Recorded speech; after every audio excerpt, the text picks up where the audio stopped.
Halo semua, selamat datang di channel Auto Shifter. Di video ini kita mau bahas tentang mekanisme mobil penggerak roda depan alias mobil FWD. Tonton video ini sampai selesai ya. Sebelum melanjutkan videonya, minta waktu 2 detik ya guys untuk klik subscribe dan tekan tombol loncengnya. Oke, sebelum kita bahas mobil FWD, kita bahas sekilas tentang semua jenis sistem penggerak mobil ya guys. Di dunia otomotif internasional terdapat 4 jenis sistem penggerak roda. Pertama, sistem penggerak roda depan atau front wheel drive, sistem penggerak roda belakang alias rear wheel drive, sistem penggerak 4 roda atau four wheel drive, dan sistem penggerak semua roda alias all wheel drive. Pertama, penggerak roda depan atau FWD. Sistem penggerak roda mobil yang umum digunakan pada mobil-mobil di Indonesia adalah sistem penggerak roda depan. Artinya, tenaga yang dihasilkan oleh mesin dihantarkan sistem transmisi ke roda depan. Tenaga yang diterima oleh roda depan akan membuat roda depan berputar sehingga mobil pun bergerak maju.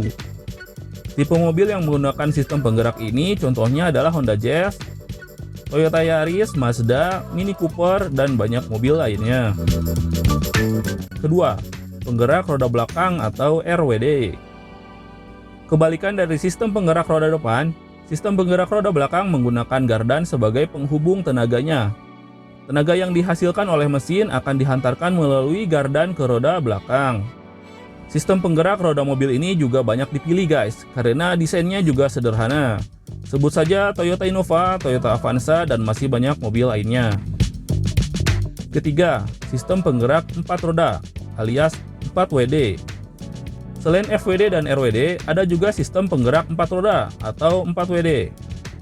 Sistem penggerak roda ini memiliki komponen drivetrain yang memungkinkan pengemudi bisa memilih penyaluran tenaga hanya ke 2 roda atau langsung ke 4 roda sekaligus. Beberapa model seperti Pajero Sport, Fortuner, atau Jeep Wrangler sudah menggunakan sistem ini. Kemudian penggerak seluruh roda atau AWD. Sistem penggerak roda mobil ini bisa dikatakan memiliki cara bekerja yang sama dengan sistem penggerak roda 4WD. Hanya saja pengemudi tidak bisa memilih hanya menyalurkan tenaga ke 2 roda atau ke 4 roda, karena sistemnya permanen untuk 4 roda. Beberapa model yang mengaplikasikan sistem ini diantaranya Lancer Evo, Nissan GT-R, Audi atau Subaru Impreza menggunakan sistem ini guys. Sebelum ke mekanismenya, kita bahas dulu kelebihan dari FWD ini guys. Pertama, biaya produksi pembuatan sistem mobil penggerak roda depan lebih murah. Kenapa bisa lebih murah? Hal ini disebabkan oleh komponen pada sistem penggerak roda depan lebih sedikit. Selain itu, pemasangan poros roda penggerak pada mobil yang menggunakan FWD lebih mudah. Dengan biaya produksi yang lebih sedikit, mobil dengan sistem penggerak roda mobil depan harga jual barunya juga bisa lebih murah.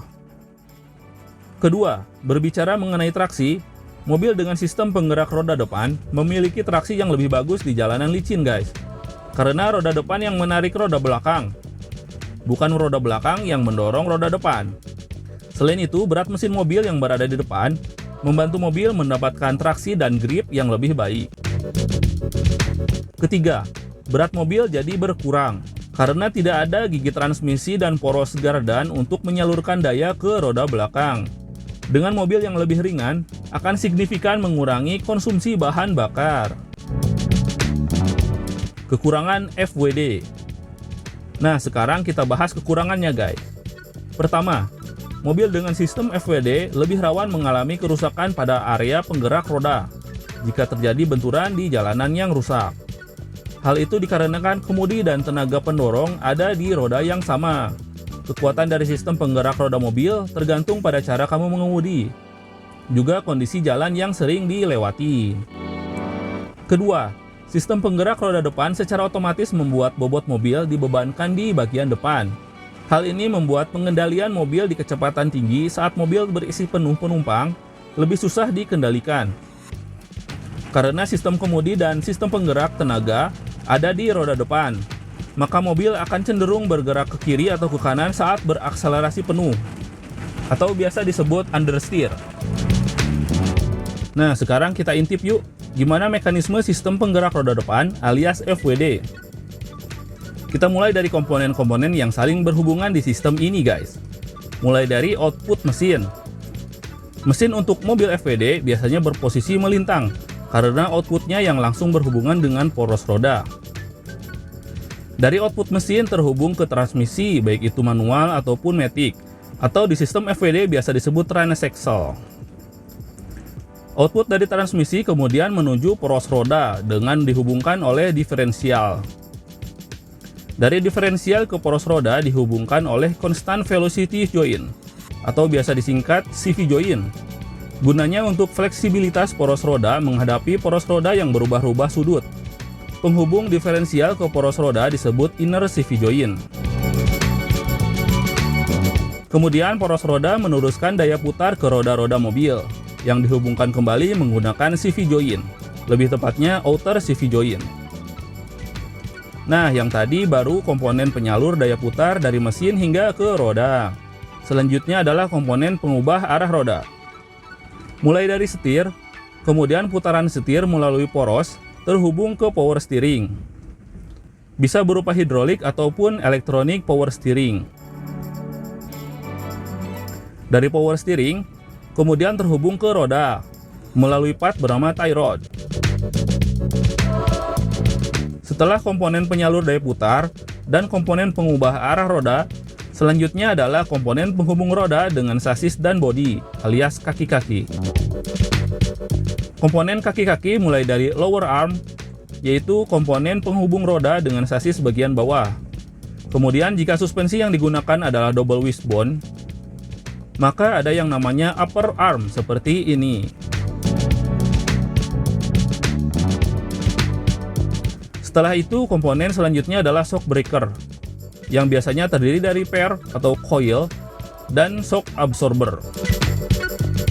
Nah, selain komponen utama tadi, ada beberapa lagi perintilan komponen kaki-kaki, seperti stabilizer bar, link stabil, ball joint, bushing, dan bearing.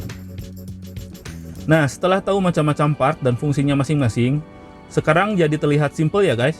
Keterhubungan komponen-komponen yang mendukung sistem FWD ini. Nah, karena banyak part yang kecil-kecil dan saling bergerak, itulah sebabnya mobil-mobil FWD lebih rentan rusak dan bermasalah di bagian kaki-kakinya guys.